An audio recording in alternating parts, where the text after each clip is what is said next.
Triomphe Congo TV est une chaîne d'analyse politique, économique, sociale et culturelle. Congolais de partout, aimez votre chaîne, abonnez-vous, likez et activez la notification. Vous voulez avoir l'information? Triomphe TV.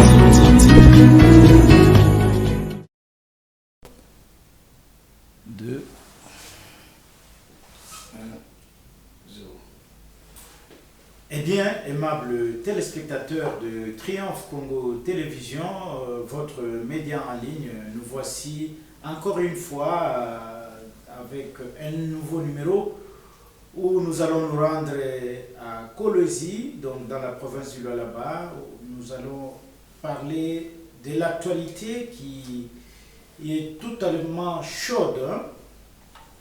C'est depuis hier que le collectif des avocats, donc les avocats conseils du gouverneur Richard Muyej Manguez-Mans, ont écrit à l'inspecteur de l'IGF par rapport à ces déclarations qu'il a tenues devant la presse à Kolwezi. L'actualité, c'est encore le rapport de l'Assemblée provinciale du Lualaba sur l'opération Chege Zero dans la ville de Kolwezi. Aussi, nous allons chuter par ce qui s'est passé au village Moussompo, c'est à une vingtaine de kilomètres de Kolwezi. Et sans plus tarder, je vous demande, fidèles et aimables téléspectateurs, surtout vous qui nous suivez à Toronto, au Québec, au Canada, à Londres, nous sommes de cœur avec vous. Et les autres qui nous suivent à Kinshasa, un peu partout en République démocratique du Congo, nous vous demandons tous de vous abonner massivement sur votre chaîne et surtout d'activer la cloche de notification afin que vous puissiez recevoir tout ce que nous produisons sur cette chaîne. Alors, pour aujourd'hui, je ne suis pas seul, je suis avec un habitué, M. Jean-Luc Kayoko, qui est le coordonnateur de Prodefip, qui est une plateforme de la société civile. C'est avec lui que nous aurons à faire un petit décryptage de toute cette actualité. Et sans plus tarder, je m'en vais recevoir mon invité, M. Jean-Luc Kayoko. Bonjour. Bonjour, M. Colin. Monsieur Jean-Luc Kayoko, ça fait belle lurette, on ne se rencontre pas. Qu'est-ce qui s'est passé? On est là, des investigations, des enquêtes, pour savoir ce qu'il faut dire. Ce qu'il faut dire. Alors je m'en vais tout droit vous poser la toute première question, c'est de savoir est-ce que vous avez pu lire la correspondance des avocats conseils du gouverneur élu, Richard Muyej Manguez-Mans. Oui, et puis j'en ai un, c'est grand. Qu'est-ce qui est-il là? Je vois qu'il y a une indignation. Oui, c'est vraiment une indignation. Nous, M. Colin, nous sommes de ceux, comme vous le savez, notre plateforme travaille dans les finances publiques, nous sommes de ceux qui appuient l'IGF. Mais nous sommes déçus par cette déclaration. Parce qu'au fait, ce qui reste vrai, ce qui est au départ, l'IGF en réalité n'a pas le droit de faire une conférence de presse. Parce que c'est un service technique lié à la présidence. Et stratégiquement, eux, ils devaient faire leur rapport, déposer à qui le droit, le ministre des Finances ou à la présidence, qui doit remettre ça à la justice, et la justice continue son travail. Vous parlez de la conférence de presse. Qu'est-ce que l'inspecteur l'inspecteur général a pu... L'inspecteur général arrive à Kolwezi, tout d'un coup. Il dit, et puis il a dit en lingala, dans le Toloba qui, Lualaba, Bayibi. Je suis en train de préciser. Ça, ce sont ses propres mots. Ah bon? Bayibi Mbongo. Ezalaki vrai. Tango Tolobaki contrôle Tokutaki que 300 millions de dollars les Angaki et Zala quitté na compte. Ça, ce sont ses propres déclarations. Qu'est-ce que ça veut dire Ça veut dire en français, c'est très simple. Lorsque nous avions dit qu'il y a eu détournement, non, même pas détournement, qu'il y a eu vol au Lualaba, c'était vrai. Il confirme. Et qu'est-ce que ça vous choque? Ce qui me choque, c'est d'abord, ce n'est pas à lui de confirmer. Vous faites votre travail, vous constatez le manque. Ce qui manque, ce n'est pas à vous de confirmer s'il y a eu détournement ou pas. Et donc, il ne revient pas à l'IGF de confirmer. De confirmer, et ça ne lui revient pas. Mais quel est son rôle? Ça revient, lui il fait le contrôle a priori, a posteriori, des finances publiques, de tout ce qui touche la gestion du trésor public. Et après, quand il a fait en tant que technicien, il doit remettre à la justice. Et la justice devra convoquer la personne concernée pour que cette personne puisse se justifier. Parce qu'il y a la présomption d'innocence dans toute affaire avant un jugement. Et là, il n'y a pas encore de jugement. Il n'y a pas encore de jugement. Ni l'intéressé n'est pas encore entendu.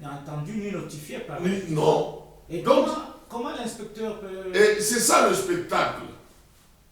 Je disais, en réalité, l'IGF ne devait pas faire des déclarations.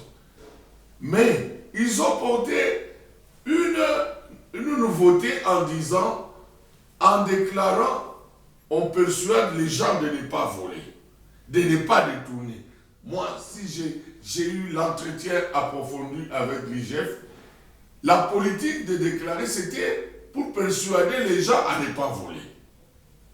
Mais l'erreur, c'est d'avoir laissé que ce soit le numéro 1 qui déclare. Normalement, s'il devait prendre cette politique, il fallait qu'on crée une cellule de communication qui devait permettre à l'IGF de communiquer. Mais là, directement, il pointe que le gouverneur Mieuge a volé. A volé. Or, cette confirmation est dangereuse.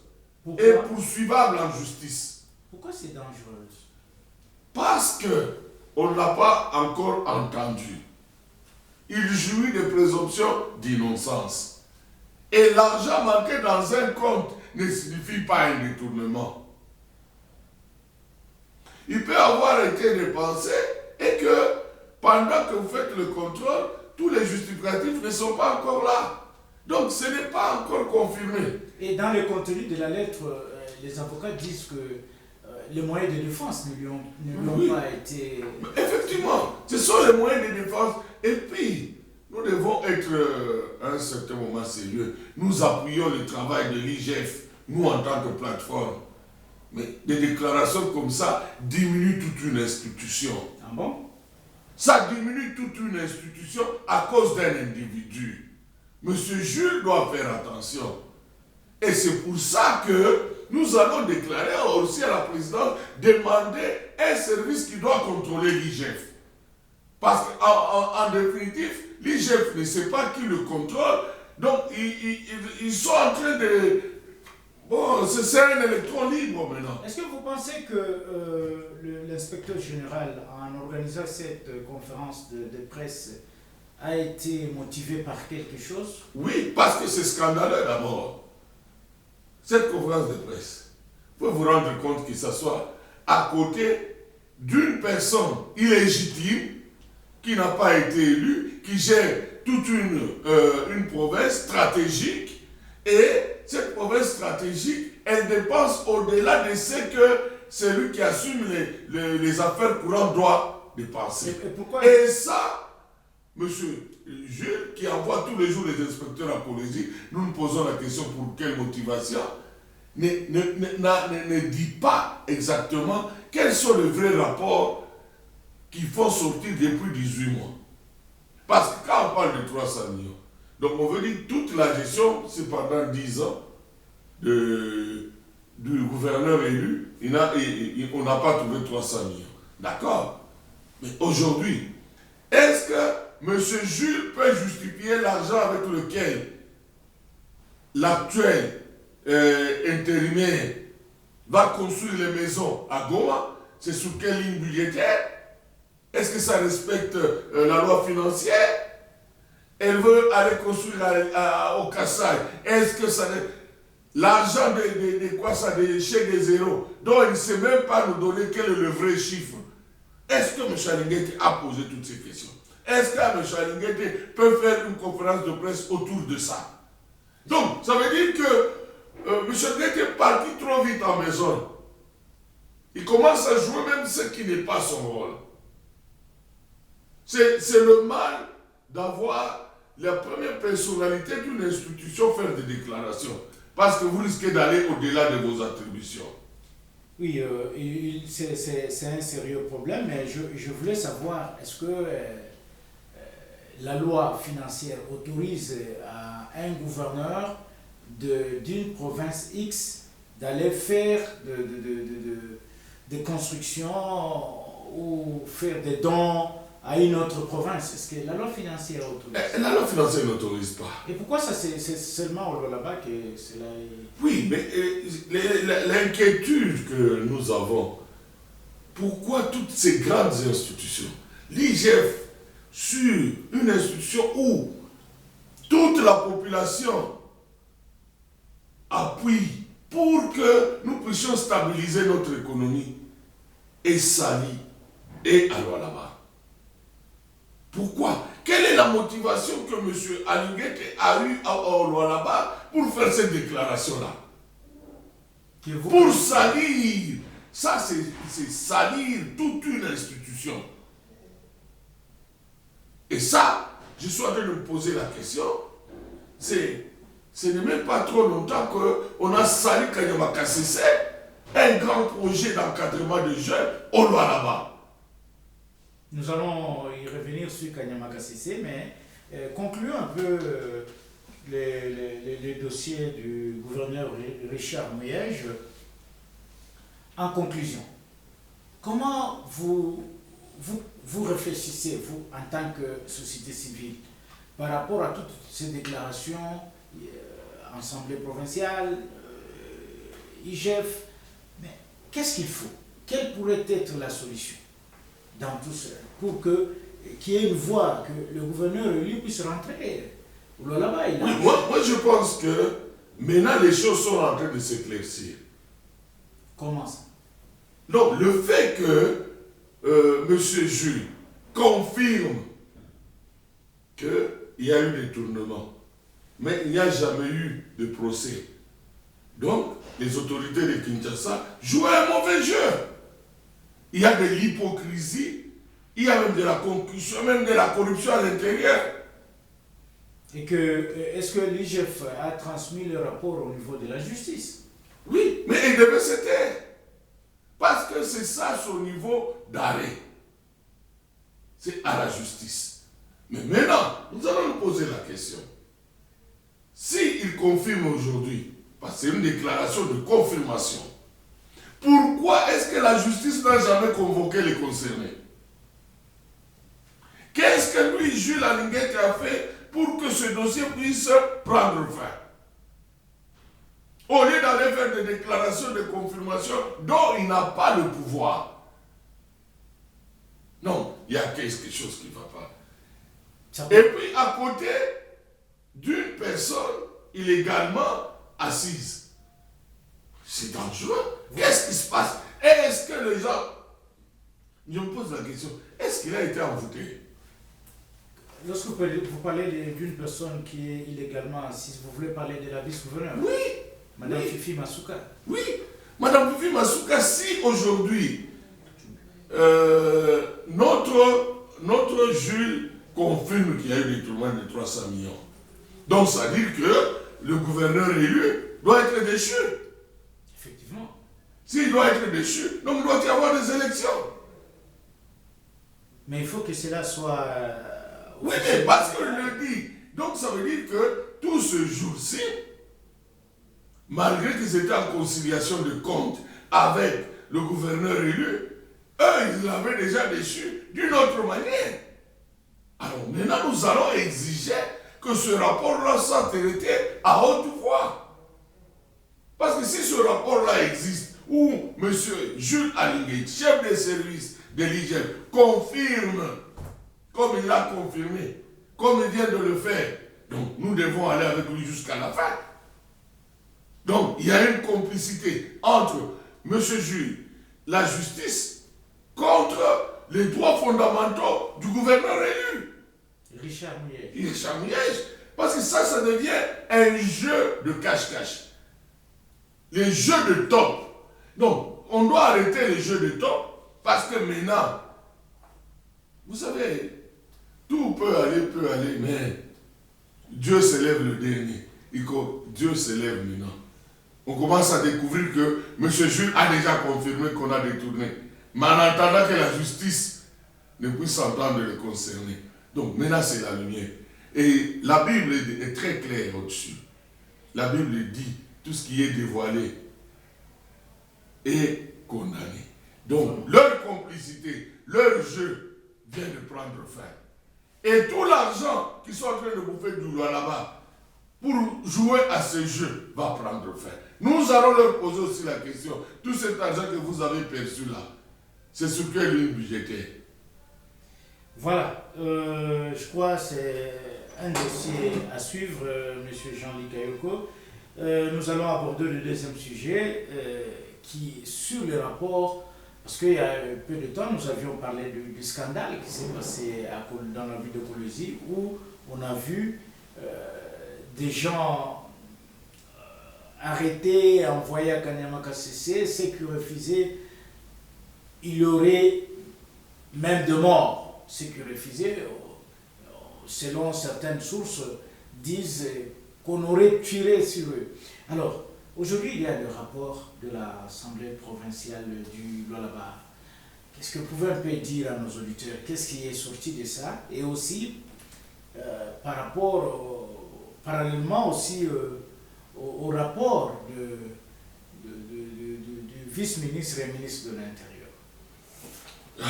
Monsieur Colin, là aussi c'est un problème.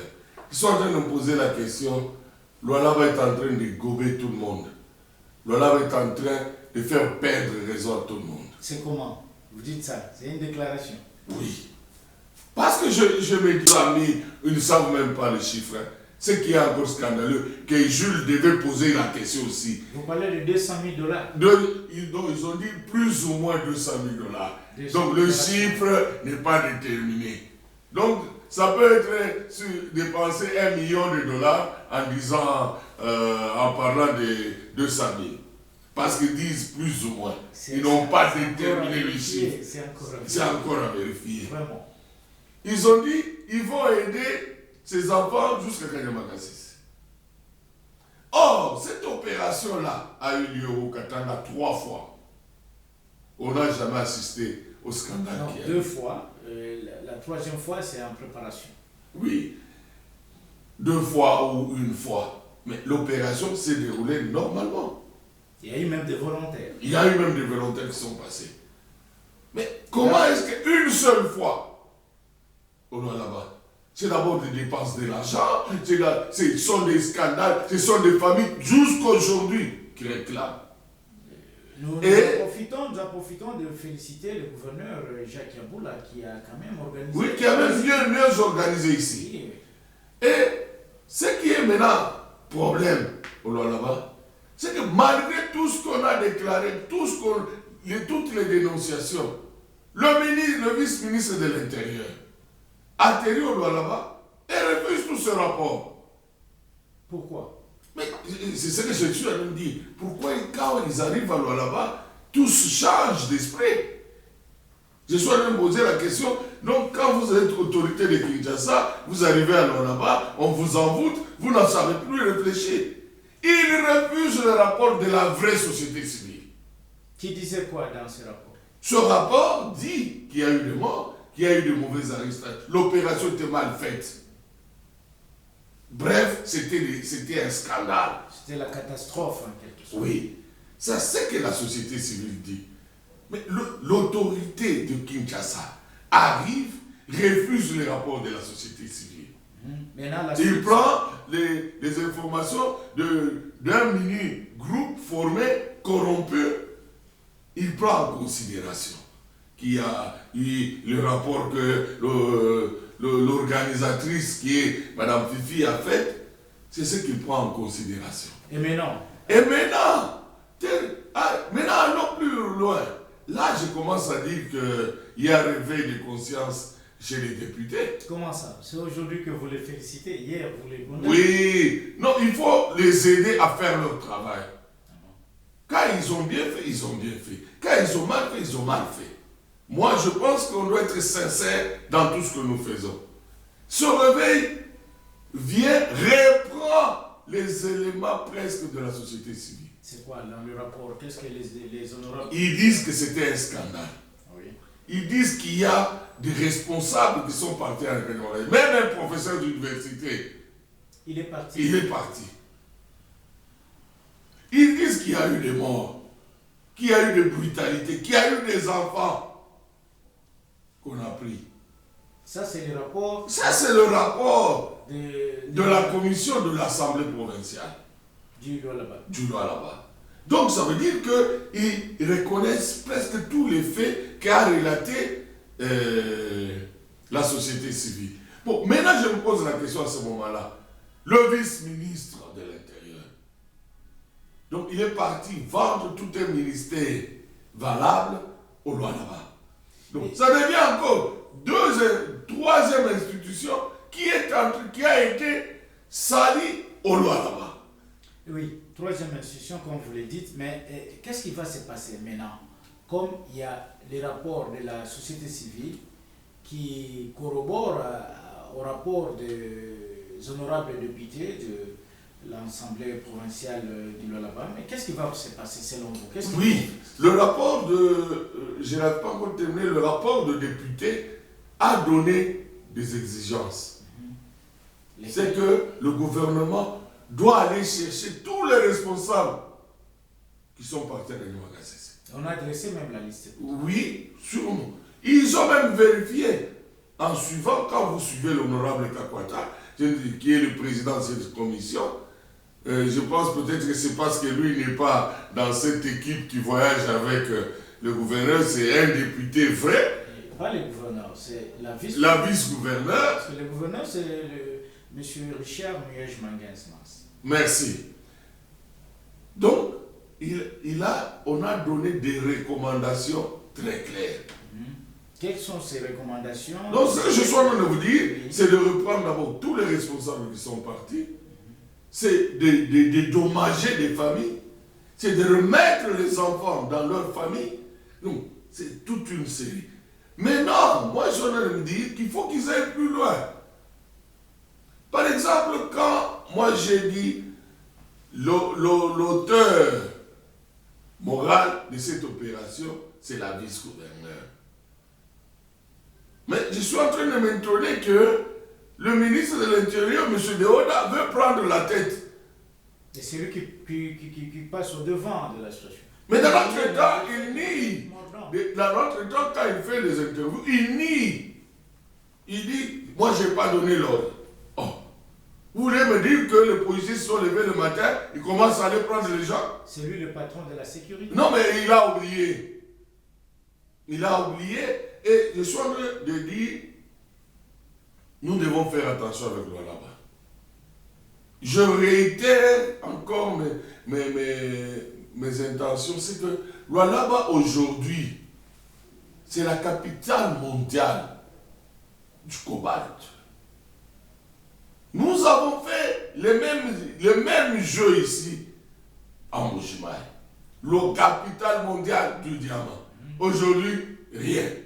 Et ce diamant-là n'a pas servi au pays. Le cobalt, là, aujourd'hui, pourquoi on peut, moi j'ai une chose de dire, si vous dites que M. Muyej, comme Aligné vient de le dire, il nous aide à aller maintenant en profondeur à exiger cette audience publique. Nous, en tant que société civile, respectueux du pays d'un état de droit, nous allons demander à ce que puisse se faire le plus tôt, parce que ce sont les droits fondamentaux que nous défendons d'un gouverneur élu dans ses fonctions et dans sa personne. C'est-à-dire si on organisait cette audience publique, qu'on arrivait à condamner correctement le gouverneur élu, on va organiser les élections. Sûrement, c'est ça le respect du droit. Et nous disons, comme je ne cesse de vous dire, deux possibilités. Il devait être déchu par l'Assemblée qui n'a pas pu. Il y a une lettre du président qui n'existe pas. Vous voyez que dans un même gouvernement, il y a contradiction. Le vice-premier ministre, ministre de l'Intérieur, dit qu'il n'est pas encore déchu. Mais dans l'entretemps, certains services comme l'IGF, comme la manière dont on présente son adjoint, donc ça veut dire que le gouverneur n'existe plus. C'est Mme Fifi qui est... Mais si c'est ainsi, et organisons les élections. Pourquoi on a peur des élections? Oui, on a peur des élections, peut-être pour plusieurs raisons. Mais, M. Jean-Luc, je commence à comprendre comme quoi là-bas, il y a beaucoup de problèmes. Qu'est-ce qui s'est passé encore au village Moussompo? C'est encore dommage. D'abord, il faut expliquer Moussompo, c'est quoi? Oui, Moussompo, c'est quoi? Non, mais les gens parlent Moussompo, ils pensent que c'est une messe à faire. Non. À Moussompo, c'est là où le gouverneur élu Miège Manguez Amance avait prévu de valoriser nos amis créateurs. Comment? Parce que tous les Chinois l'ont acheté à moindre coût leurs produits. Il y a des dépôts. Moussompo, c'est un centre de négoce moderne. Je dis bien moderne. Quand vous y allez, moi je suis allé 2-3 fois en allant à Lidac. Mon frère, c'est modernisé. De sorte que nos frères créateurs puissent vendre à un prix. Tu connais déjà le prix, tu te dis, si j'ai 200 kilos, c'est autant d'argent. À tel pourcentage, c'est autant d'argent. C'est ça, c'est le gouverneur Miège qui a Miège Manguez Amance. Et c'est déjà terminé. Donc tout ce qu'on crée là, tout ce qu'il y a eu, on commence à prétendre que c'est un conflit de chefs coutumiers. Mais même si c'est un conflit de chefs coutumiers, vous là, l'autorité locale, l'autorité provinciale, où étiez-vous avant que ça n'arrive? Parce que là, il y a eu des militaires, il y a eu des crépitements de balles. Si les gens nient, ils disent qu'on est en train d'aller, moi j'ai même sur Twitter, j'ai même montré les images et le petit film où les gens disent Benapika Masashi. Il n'y a pas eu mort d'homme? Sûrement. Il y a eu même enlèvement des enfants. Donc ça veut dire que... Par les militaires, les hommes en uniforme? Les hommes en uniforme. Maintenant, quand vous entendez l'histoire, on veut peindre ça avec un conflit de deux chefs coutumiers. Bon, les deux chefs coutumiers, où est-ce qu'ils auront les militaires? Ont-ils le pouvoir de donner des ordres aux militaires? C'est la grande question. Mais si tout le monde, dans une province où il y a une autorité, mais c'est tout le monde qui donne des injonctions aux militaires, mais c'est quoi ça? C'est quelle gouvernance? Mais c'est la dérive. C'est la dérive. Toujours au loin là-bas. Toujours au loin là-bas. Monsieur Jean-Luc Kayoko, avant de terminer notre échange, vous pouvez regarder notre caméra. Qu'est-ce que vous pouvez dire aujourd'hui par rapport à tout ce que nous venons de parler ici sur le gouverneur Richard Miège? Oui, avant que je n'arrive là, il y a une autre histoire là, à Mouchacha, où le directeur de Mme Fifi Masuka, John Toka, Monsieur John Toka, oui, est parti là-bas. Il a créé un conflit entre MSF et lui. Comment il a créé ça?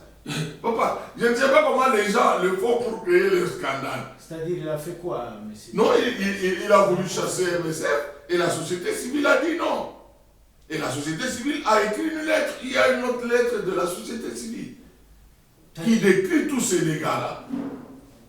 Donc, est-ce qu'il revient à un directeur de cabinet d'aller faire partie de toute une Est-ce qu'il a quel pouvoir? Il est lié à la personne. Il ne peut pas aller commencer à décider. Il paraît que c'est lui qui gère la province. Mais c'est pour ça que je parle de la dérive. L'illégalité de la gouvernance amène à la dérive. Erreur est humaine, mais persister dans l'erreur, c'est diabolique. Maintenant là, ils sont en train de faire le diable. Parce qu'ils se sentent dans l'illégalité, ils se sentent dans plusieurs erreurs. C'est empocher, corrompre et tout. Ça, c'est encore à démontrer parce que... non, mais la dérive, elle est liée à ça. Ce sont des déclarations que vous dites, mais... Non, ce ne sont pas des déclarations. On dit, montre-moi ce que tu as, je te dirai qui tu es. Ce sont les faits. Parce que s'il n'y avait pas corruption, M. Mouyej devait rentrer à son poste ou devait être jugé et on déclare ce qu'il est, il a volé ou il n'a pas volé, et on organise les élections. À ce moment-là, nous dirons, il y a eu le respect du droit. Mais quand on commence à faire les élections dans d'autres provinces et à persister, à soutenir, et tout le jour, les gens de Kinshasa sont là-bas. Tout le jour. Si nous voulons dire dans ce laps de temps, ministre des infrastructures, ministre de ceci, ministre de cela, vous pensez qu'ils vont faire quoi là-bas? Bon, peut-être pour s'enquérir de la situation. Ah bon, donc sur 26 provinces, il n'y a qu'une seule province où vous allez vous enquérir. Et les autres provinces ne sont pas au Congo. Voilà. C'est pour ça que je vous dis les faits. Parce que là, on ramasse facilement. Dès que vous piétinez, vous savez que vous rentrez avec vos 100 000. Parce qu'il n'y a pas à dire autrement. C'est à vérifier, c'est encore à vérifier. Non, les faits. Moi, je vous répète encore. Les conséquences qu'on sait mieux que les conseils. C'est ce que nous sommes en train de vivre. Voilà. Aimable téléspectateurs de Triomphe Congo Télévision, nous sommes heureux d'échanger avec M. Jean-Luc Kayoko sur l'actualité dans la province du Lualaba. À tous et à toutes, nous vous remercions et nous disons, M. Jean-Luc Kayoko, Triomphe Congo vous dit merci. À partir de la conclusion. Conclusion qui a été conclusion. Bon. Monsieur Jean-Luc Kayoko, à moins que vous avez autre chose à ajouter, sinon, Triomphe vous dit merci. Tout ce que nous pouvons ajouter, c'est encourager d'abord M. Richard Mouyej-Manguez-Amance à persévérer. Et cette fois-ci, à ne pas se taire.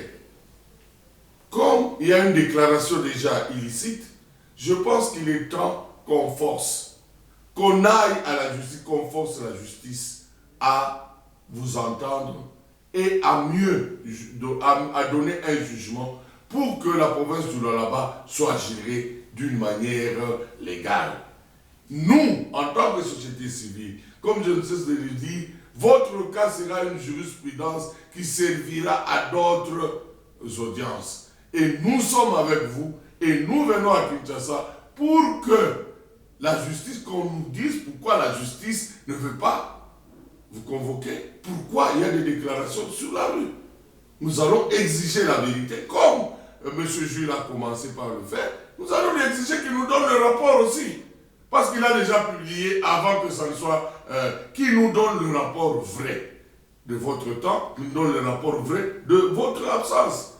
À ce moment-là, que la justice tranche et que les autorités, le Sénat, l'Assemblée provinciale et nationale, l'Assemblée provinciale, vous puissiez faire que la province ne puisse pas perdre toutes les valeurs des institutions qui passent par chez elle. Ok, le message est suivi. Nous espérons que